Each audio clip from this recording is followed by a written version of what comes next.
இந்தியாவுக்கு எதிரான T20 உலகக்கோப்பை போட்டியில் பாகிஸ்தான் அணி திணறி வருகிறது. அண்மை செய்தியாக பார்த்து வருகிறோம். 4 விக்கெட்டுகளை இழந்திருக்கிறது பாகிஸ்தான் அணி. கூடுதல் விவரங்களோடு செய்தியாளர் சடையாண்டி இணைக்கிறார். சடையாண்டி, விவரங்கள். நந்தா, கொழும்புவில் நடைபெற்று வரும் இந்தியா பாகிஸ்தான் கிரிக்கெட் போட்டியில் முதலில் விளையாடிய இந்திய அணி 175 ரன்கள் குவித்திருந்தது. தற்பொழுது பாகிஸ்தான் அணி 34 ரன்களுக்குள் 4 விக்கெட்டுகளை பறிகொடுத்து பரிதாபமான ஒரு நிலைக்கு தள்ளப்பட்டிருக்கிறது.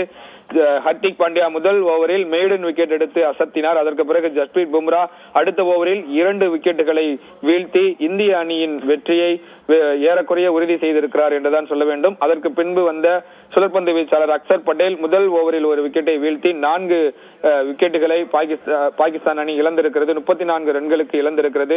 தொடக்க ஆட்டக்காரர் ஃபர்கான் டக் அவுட் என்ற முறையில் வெளியேற்றப்பட்டிருக்கிறார். நட்சத்திர பேட்ஸ்மேன் பாபர் ஆசம் 5 ரன்களில் வெளியேற்றப்பட்டிருக்கிறார்.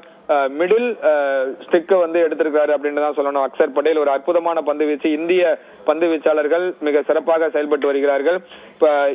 ஏறக்குறைய பேட்டிங்கிலும் நம்ம இசான் கிஷன் 77 ரன்கள், சூரியகுமார் யாதவ் 32 ரன்கள் என 175 ரன்கள் குவித்திருந்தோம். இப்ப தற்பொழுது பாகிஸ்தான் அணி 34 ரன்களுக்குள் 4 விக்கெட்டுகளை இழந்து விளையாடி வருகிறது. நன்றி சடையாண்டி, விவரங்களுக்கு.